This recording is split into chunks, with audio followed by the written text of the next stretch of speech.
friends, welcome to Seeds and Sashes.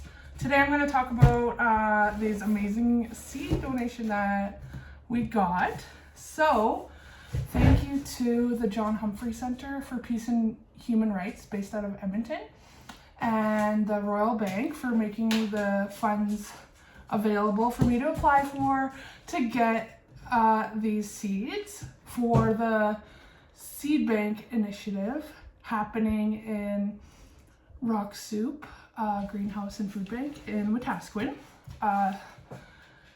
So we got a huge variety of seeds. I had ordered from a business called Rainbow Seeds in New Brunswick, Canada, because they had previously, earlier this year, donated when I had put a call out by email to a bunch of small businesses in Canada. I was like, hey, I have this initiative. I want to start a seed library. Can you donate? And they had donated a whole crap load of seeds that I have already distributed quite a lot of those seeds through like person to person, through having them available, giving them away to anyone who asks. And if I have them, they're yours. Like, I have no use for all these seeds. I have my own seeds.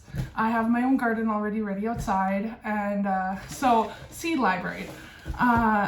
Yes, so I had posted a short video yesterday about seed library that we're starting at Rock Soup. And I want to talk about that a little bit. Seed libraries are important for communities because they give us an opportunity to learn how to be self-sufficient and have land-based learning opportunities where we can empower ourselves and our families to learn how to grow our own food. A lot of us, including me, have struggled with food insecurity, and being able to grow a garden or any plant, if you can grow just a small thing of kale, like, that's so huge. You can offer your body and yourself like a lot of nutrition and knowledge in that way and learning.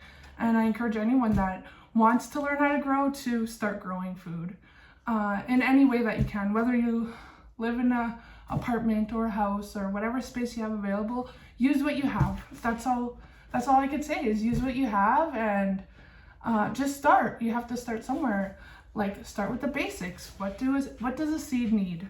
It needs sunlight, soil, and compost, and water, and a container for all that to go in, right? So yeah, be creative, do what you can, use what you have, and just start growing your own food, no matter what that looks like.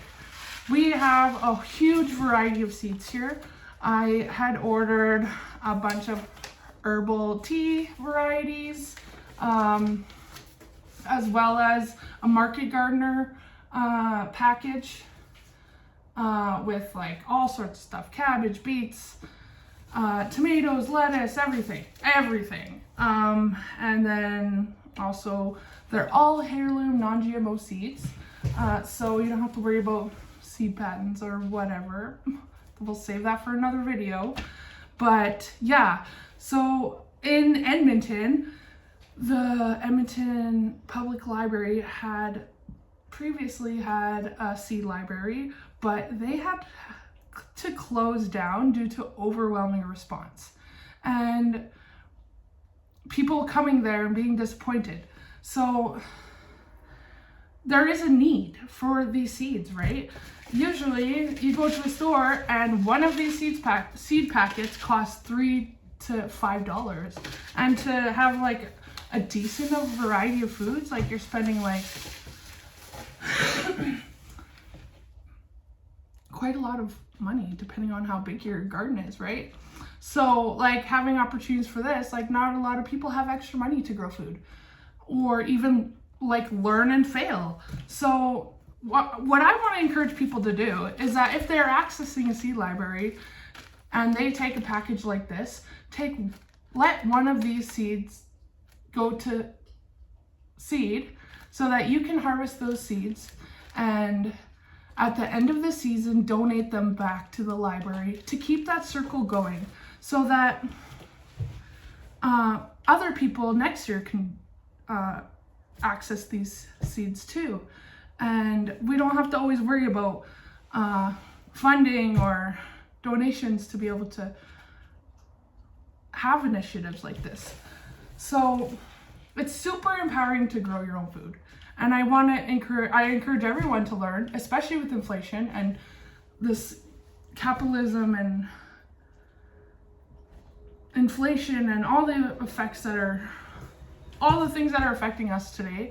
It's only going to get worse. Food prices are not going to go down.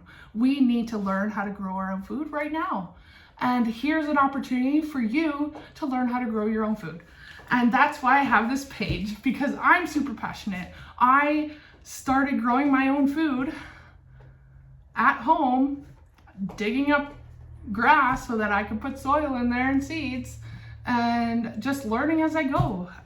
This year is like the 5th garden that I've tried to have, and yeah, I'm super excited. Everything in my garden is gonna be for me to share and for my family, and also for me to teach other people. So I have a few opportunities where I will be growing food in other places, like on farmland and stuff, but we'll see we'll get there when it happens. Sounds super cool, but it hasn't happened yet, so we'll see. I'm so excited that all of these seeds, these ones too, I have some more. This is just a small amount more, remainder from another contribution that we had through my work. So, and also other donations. So some of these are going to Rock Soup, some of these are going to people that have asked me for seeds, and some of them will be going to the Quilt Bag on White Avenue. And they're all free of cost. So to break down those barriers that people have for accessing seeds and growing their own foods, right? So we are actively addressing food insecurity in our own communities, and we're just, this is what I can do, this is what I can contribute, and I hope that if you have the means that you can help your community too. And thank you so much, everybody. I am super grateful to be able to do this work. This is my passion. I love sharing my story about my own experience with food insecurity and how I'm learning how to overcome it by doing these things and sharing that with you. So yes, if you like this video, subscribe, share, like, comment. I appreciate all of you. Thank you. Thank you again to John Humphrey Center and the Royal Bank. I'm so grateful and excited to be able to do this work. Yes, and it doesn't stop here. I'm educating myself on what mutual aid and community building and organizing looks like, and this is what I can do. This is how I can help my community, and this is what I'm passionate about and how I can share it with you. So thank you so much.